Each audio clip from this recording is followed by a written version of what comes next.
Welcome sa Durs 2.0. Fresh at nagbabagang happenings bang hanap mo? Mga padabarkads man yan o mga trending topics? Pwes, sagutin natin yan. Kaya naman isubscribe nyo na ang ating channel para sa mga nagbabagang balita everyday. So ayan, welcome back again sa ating YouTube channel mga kadabarkads. And for today's video nga, pag-uusapan po natin ay ang tungkol sa mga pangyayari sa loob at sa labas ng Itbulaga.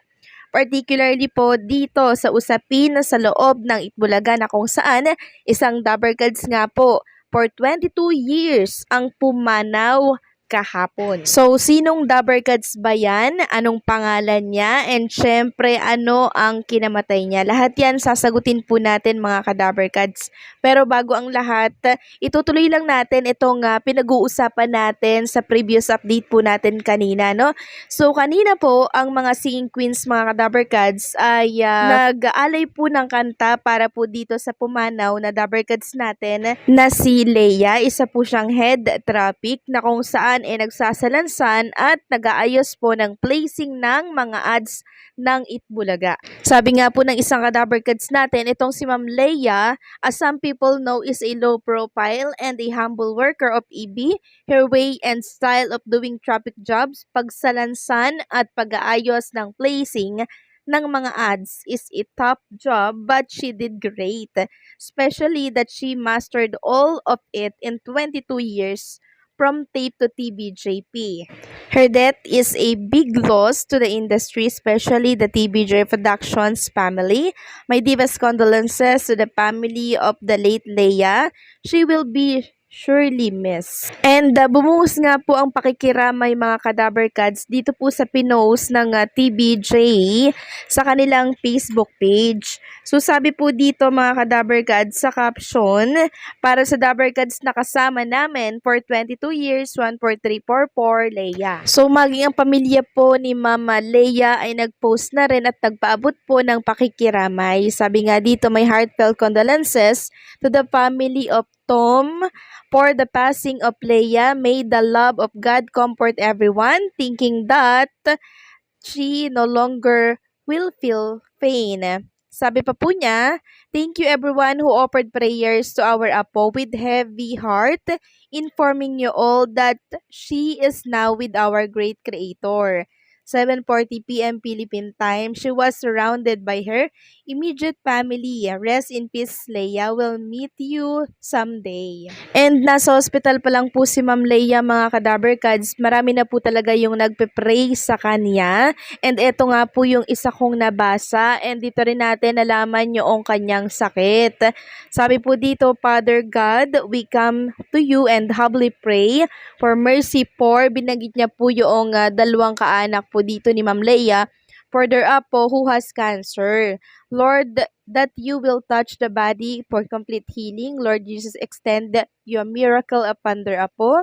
May the Holy Spirit grant our request in Jesus Christ's mighty name. Amen. So ito hindi pa po siya pumapanaw ng time na to. Tanging pinagdarasal lamang po ng lahat yung kanyang kagalingan. And dito nga natin nalaman na sakit, dahil po sa sakit, kaya po siya ay maagang nagpaalam.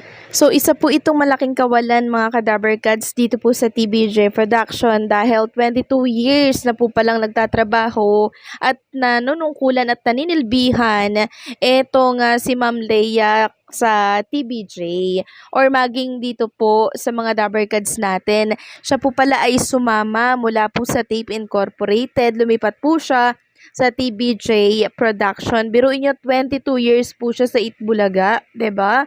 Parang ang sakit nun. Kaya pala nakita ko po si Bossing Big Soto at yung mga dabarkads natin habang inaanunsyo ito, mangyak-ngyak po silang lahat. Maging yung mga SQ po, nakatungo lamang sila, tapos nalulungkot po silang lahat. Nakita ko rin si Ryan Negoncillo na talagang nag-sign up the cross po siya, no? Maging si Maine Mendoza, labis din po ang pagkalungkot kasi matagal po nilang nakasama itong si Ma'am Leia. Kaya isang malaking kawalan po ito sa TBJ Production na malagasan po ng isang lehitimo na dabarkads na talagang nag-aayos po pala ng mga placing po ng ads dito sa Itbulaga.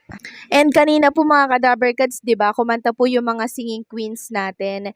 Sabi po ni Samantha Rascal, hindi niya po alam na para daw yun na yung kinakanta po nila kanina para po kay Ma'am Leia. Sabi nga po dito ni Samantha Rascal, hello, kanina di namin expect na para kay Miss Leia yung song na Dynamite. She passed away yesterday, kasama lang namin siya dito sa studio tapos ngayon wala na siya.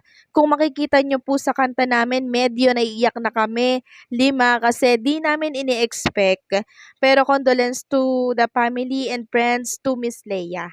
So may sakit pala siya mga ka-Dabbercats, and nabasa ko nga po sa kaanak niya na parang na-hospitalize po itong si Ma'am Leia kasi nanghihingi po ng blood donor etong kanyang kaanak. So buong akala po nga ng lahat ay makaka-recover siya, 'di ba? Pero hindi po talaga eh. Siguro hanggang doon lang po talaga yung kanyang buhay. Alam niyo naman mga ka-Dabbercats ang buhay, 'di ba? Parang kabuti lamang 'yan. Susulpot tayo, agad din tayong mawawala dito po sa lupa. Alam kong napakasakit po nito para po sa mga Dabbercats natin, lalo na po doon sa mga nakasama ni Ma'am Leia ng matagal na panahon. Sa TBJ po, no? Sa kay Maine Mendoza, and syempre dito kay Raisa May Dizon, sa Jowa Pao, yan yung mga legit Dabbercats natin. Matagal po nilang nakasama itong si Miss Leia, kaya ramdam ko sa kanila yung sakit and syempre yung pakiramdam ng nawalan, namatayan po ng kasamahan, kapamilya sa TBJ production. At alam ko naman ang Itbulaga po ay magbibigay yan ng tulong pinansyal. Lalo na po si Tito Soto, talagang tutulong po yan mga ka-Dabbercats. Ganon din po si Bossing Vic, si Boss Joey at ang buong Dabbercats. Alam ko magbabayanihan sila dito.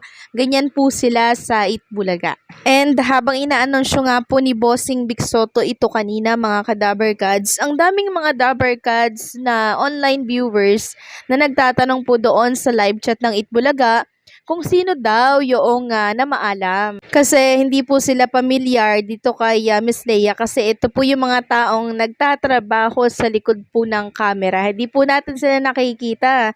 Pero nakikita natin, 'di ba, na napaka-organized na mga placing po ng ads. Siya po ang nagsasalansan at nagsasaayos nun mga ka-Dabbercats.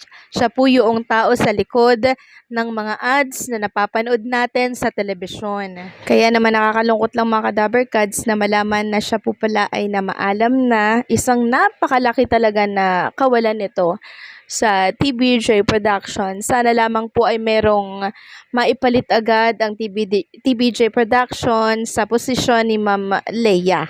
Muli po, kami po ay nakikiramay buong Dabbercats sa pagkawala po ni Ma'am Leia, maging sa mga naulila.